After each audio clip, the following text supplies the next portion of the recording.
My parents covered up that my sister slept with my husband. I was shattered to the core. So at her baby shower, I will present a gift that makes them remember and be remembered forever. Perhaps starting with an introduction and a brief explanation about my family is the best way. I am Ray, and I've just received the most shocking revelation. But before getting into it, let me tell you a little about my family. You see, I always knew I wasn't the favorite. Nobody ever told me directly, but you can feel it in your bones. It's the way your parents look at you compared to your sibling, how they talk to you, how they always choose them in both the small and big moments. My sister Lisa was always the golden child, the one who could do no wrong, the one who got all the love and attention, while I watched from the shadows. Growing up, it was obvious. If Lisa got a good grade, it would be framed on the wall. If I got a good grade, I'd get a brief smile before they continued talking about Lisa's achievements. I was her shadow. But despite everything, I never hated her. Sure, I resented the way my parents put her on a pedestal, but she was my sister, and I loved her. At that time, it wasn't her fault that our parents treated us differently. I thought that would be enough.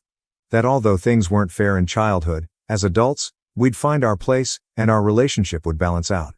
But I was wrong. So terribly wrong. 2 days ago, everything fell apart. It was supposed to be a happy evening. My parents had invited us over for dinner to celebrate Lisa's pregnancy. I was genuinely happy for her. She and her husband Ken had been trying for a while, and I knew how much it meant to her to start, a family together. So, I went, despite the knot in my stomach that I always feel when I'm around my family. It's a constant reminder that I'm not enough, that I'm always second best compared to Lisa. Ben, my husband, was by my side, as he had been for the past 5 years. He knew how complicated my relationship with my family was and had always been my support, the one person who made me feel seen. Or so I thought. The dinner was fine, normal even. We were all sitting around the table, laughing and celebrating Lisa's news. My parents, as expected, were beaming with pride, gushing about Lisa's pregnancy as if she had invented motherhood. But that didn't surprise me anymore. I smiled and congratulated her, pretending everything was fine. It was later, when I overheard my parents talking, that my entire world fell apart. After dinner, I excused myself to use the bathroom. On my way back, I passed by the kitchen and overheard my parents whispering. I should have kept walking, but something in their hushed tones made me stop. And that's when I heard it. My mom was saying they would never tell me anything about Lisa's mistake. At first, I was confused, wondering what mistake they were talking about. But then the answer hit me like a slap in the face. They were talking about how Lisa had slept with Ben, my husband. Apparently, it happened a few months ago, and they decided not to tell me to protect Lisa because she was their precious girl and didn't deserve to have her image tarnished. They called it a simple mistake, a lapse in judgment, something that should be forgiven because, according to them, the important thing was that she managed to get pregnant. I stood there, frozen, unable to move, unable to breathe. The walls seemed to close in around me. My mind was flooded with disbelief, betrayal, and rage. My husband, my partner, the man I trusted with my life, was a traitor, and with none other than my own sister. And worse, my parents knew. They had kept it a secret, choosing to protect Lisa instead of telling me the truth. They chose her again over me. It felt like all those years of feeling less were somehow validated. They made their decision, and it wasn't me. I don't even remember how I left that house that night. I vaguely recall muttering something about not feeling well and needing to leave. I couldn't face them, not my parents, not Lisa, and especially not Ben. So, I just left, got in my car, and drove. But I don't remember where I went. I just needed to be away from them, away from the reality of what I had just learned. It felt like my whole life was a cruel joke, like nothing made sense anymore, like I was falling into a void with no way to stop. It's been 2 days, and I still can't process it. I haven't confronted anyone. I've barely spoken to Ben since that night. He keeps asking me what's wrong, why I'm so distant, but I can't even look him in the eye, let alone talk to him. Every time I see him, all I can think about is him with her, my sister. How could he do this to me? How could she? And how could my parents hide it as if it didn't matter, as if I didn't matter? I keep replaying that conversation in my head, hearing my parents say Lisa's mistake shouldn't ruin her life, that it was just a slip. But what about my life, my marriage? Does that not count? Do I not count? It feels like I've been erased, like I'm a secondary character in a story that should be mine. But somehow it's always about Lisa. No matter what she does, no matter how much she hurts me, they will always protect her. And here I am, picking up the pieces, trying to figure out how to move forward when everything I thought I knew has been turned upside down. I don't really know what to do. I don't know if I should confront Ben and demand the truth or if I should talk to my parents and tell them how much they've hurt me. I don't know who to face first. I don't even know if I have the strength to face Lisa. The thought of talking to her and hearing whatever excuse she might have for betraying me makes my stomach turn. But I can't keep living like this, pretending everything is okay when it's not. I can't keep this secret inside, letting it poison every thought, every moment. Part of me wants to scream at them all, to tell them how much they've hurt me and how much they've destroyed. But another part just wants to leave, to walk away and never look back. I don't know which part to listen to. I don't even know if there's a right choice here. All I know is that I feel completely broken, and I don't know how to put the pieces back together. I've spent my whole life feeling like I'm not enough, like I don't matter. And now, after all this, it seems like that's been confirmed. My parents have made it clear that Lisa will always be the priority, no matter what she does or who she hurts. But where does that leave me? How do I move forward, knowing that the people who should love and protect me have chosen someone else, time and time again? I have no answers. I wish I did. I wish I knew what to do. How to fix this, or at least how to move on. But right now, all I feel is overwhelming betrayal and pain, and I don't even know how to make it stop. That's why I'm here, really, writing this post, hoping that someone, anyone will tell me what to do because I feel like I'm falling apart and I don't know how to stop it. I know that from the outside, it's easy to have an opinion, and that's what I'm looking for. But from the inside, it feels overwhelming. Update 1. It's been more than 2 weeks since my original post. I've had time to think, to feel, and to plan. At first, I was paralyzed by the pain, confusion, and betrayal, but now that numbness has faded and has been replaced by something cold, sharp, and much more dangerous. At first, I thought confronting Ben, Lisa, and my parents might give me some closure, but now I've decided on something completely different. Yes, I will confront them, but not to yell, cry, or ask for explanations. Instead, I want them to feel the same pain I've been drowning in. I want revenge. I'm going to exact the most thorough revenge possible within the bounds of the law. These past few days, I've been meticulous, I've been patient. They think I know nothing, that I'm that second-rate daughter and wife who just smiles and goes along with everything. Let them keep thinking that, because in the meantime, I've been working in silence, gathering evidence to back up everything I heard that night. Betrayal always leaves traces, even when the betrayers think they've covered their tracks, and I'm determined to find every last detail they thought was hidden. First, let me tell you about the baby shower. Yes, there's a baby shower. A few days after my last post, my mother called me with her usual cheerful tone, pretending as if nothing had happened, as if she hadn't been part of this massive betrayal. She wanted to know if I'd organize Lisa's baby shower since, for my family, I'm basically a servant, and of course, I'd be the one to take care of it. Probably, if the situation were reversed, she wouldn't ask my sister to organize this. Yes, she wanted me to celebrate the very person who destroyed my marriage and my life. The audacity left me speechless for a moment, but then it occurred to me to use this to my advantage. This could be the perfect opportunity to set the stage for what's coming. Of course, I agreed. I said yes, making sure my voice didn't reveal my true intentions in the slightest. She was so pleased, almost euphoric. "Lisa will be so happy," she said. I smiled over the phone, thinking about how happy Lisa would be when she found out what I had planned for her. But before making my move, I needed to gather as much as possible. I've become almost obsessive about uncovering every last secret, every message and every piece of evidence showing exactly what they did to me. At night, while Ben sleeps, I go through his phone, his laptop, even his old backups. At first, I wasn't sure if I'd find anything. Maybe they'd been smart enough to cover their tracks. But people always get careless when they think they have the upper hand. The first evidence came in the form of a hidden folder on his phone. He thought he was clever, naming it something innocent, but I know him too well. Inside were photos, pictures of him with Lisa. And it turns out, it wasn't just once, but an elaborate affair. Some photos seemed innocent at first glance, but others, well, let's just say they made it clear what had happened between them. My stomach churned as I looked at them, but I didn't stop. In the following nights, I kept digging. Text messages, emails, old social media messages. I found conversations between Lisa and Ben, some from months ago, talking about how careful they'd been to make sure I didn't find out. Their words hurt, but they also fueled me. They were so casual about it, as if I were nothing more than an obstacle in their way.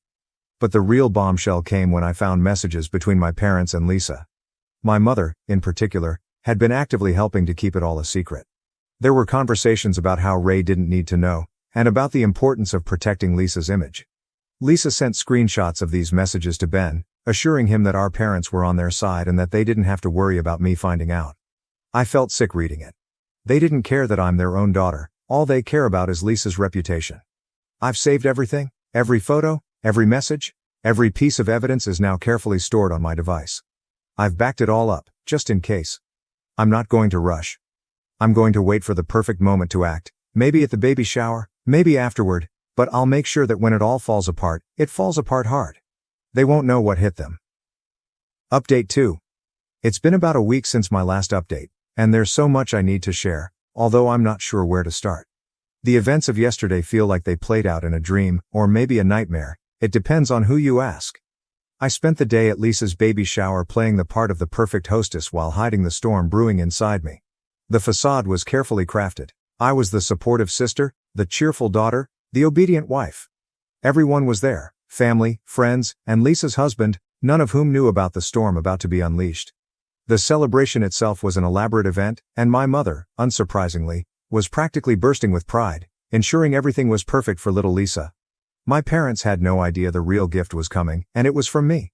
A gift that would shatter the carefully constructed world they had built. I was acutely aware of my racing heart.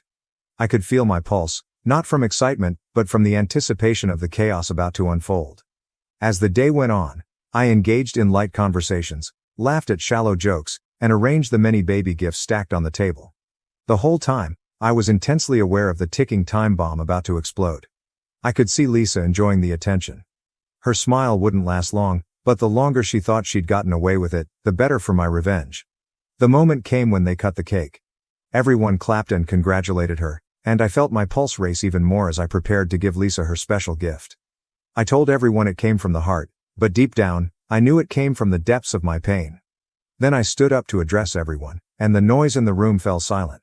Lisa looked at me with a bright smile, visibly excited as she reached for the beautifully wrapped box. I had put effort into the presentation. Exquisite paper, a luxurious bow, all designed to create a sense of anticipation and make it seem like a very important gift, which it was. Everyone gathered around Lisa to get a closer look as she began to unwrap it. Inside were printed photos, shocking images of her and Ben in very compromising situations. Intimate moments frozen in time, the kind of photos you wouldn't want your family to see. I had carefully chosen the most incriminating images, the ones that revealed their betrayal with undeniable clarity. Lisa's expression changed from excitement to confusion and then to horror as she processed the contents of the box. The atmosphere in the room shifted when people realized what was happening and the implications of the photos for everyone involved, Lisa, me, and my husband. But I wasn't done. As the murmurs began and people started asking questions to either Lisa or me, I unveiled decorative curtains that displayed the same photos, enlarged and arranged in a striking format. The truth was now exposed for everyone to see, a gallery of betrayal, capturing the affair that had shattered my life. Lisa's face turned pale, the blood draining from her cheeks, leaving her looking ghostly. Her hands trembled as she struggled to grasp what was happening. My parents instinctively tried to intervene, but I wasn't going to let them silence me. I took a deep breath and let the words flow. I revealed the entire affair, detailing how they had helped cover it up and how they pretended everything was fine while Lisa betrayed me with my husband. Lisa's husband, completely shocked, stormed out of the room, yelling at her, calling her a traitor, and expressing disbelief at how she could have done all this. It was likely a similar expression and feeling to what I experienced when I discovered the entire ordeal. My parents were left speechless, unable to defend their golden child this time. The world they had so carefully built around Lisa was crumbling, piece by piece, as I unveiled the chaos she had orchestrated. Standing there in the middle of the crowd, I felt something strange, a sense of release washing over me. Some people approached me to offer comfort, but I didn't need any of that at the moment because I had done what needed to be done. So, I took my things and left. Update 3. 2 weeks have passed since my last update, and I think the dust has settled enough to share the aftermath of my surprise at the baby shower and the fallout for everyone involved in the betrayal. The night I revealed everything, I left the party as soon as I finished showing the evidence. I didn't want to talk to anyone or face the reactions of those who had been my family until then. I didn't know what had happened afterward until Lisa's friend, well, now ex-friend, contacted me a few days later to ask me some questions. She, one of Lisa's closest confidants, started the conversation in a tone ranging from disbelief to disgust. She told me that after what I had exposed, she had opened her eyes to Lisa's true personality.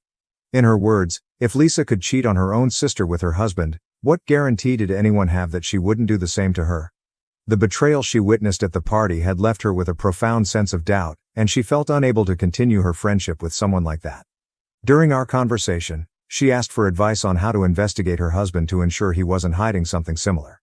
I told her to thoroughly check his social media, text messages, and any conversations on his phone that might seem suspicious. I also made it clear that if she discovered anything important, I'd be waiting for her to share it, as I know many of you would also want to know. But that wasn't all she told me. Apparently, after I left the party, the venue turned into a full-on battleground. Lisa's husband's family was there, and once they understood the situation, a wave of shouting and accusations filled the air. Lisa's husband's parents were as furious as they were disappointed, hurling harsh words and insults at her for what she had done. My father, with whatever dignity he had left, tried to intervene to defend his daughter, claiming that Lisa was pregnant and they shouldn't speak to her that way. But Lisa's father-in-law wasn't holding back, retorting that their dear daughter was nothing but a harlot of Babylon. Let's just say he used a much cruder term. That comment hit my father like a dagger, and he charged at Lisa's father-in-law, intending to settle things physically. It didn't go well for him. Lisa's father-in-law landed a single punch that sent him to the ground. He didn't lose consciousness but stayed on the floor, either from humiliation or fear of receiving another blow. And it wasn't just the men willing to fight. Lisa's mother-in-law, enraged by everything that had happened, began insulting my mother, who didn't hold back either, calling Lisa's father-in-law a gorilla for hitting her husband.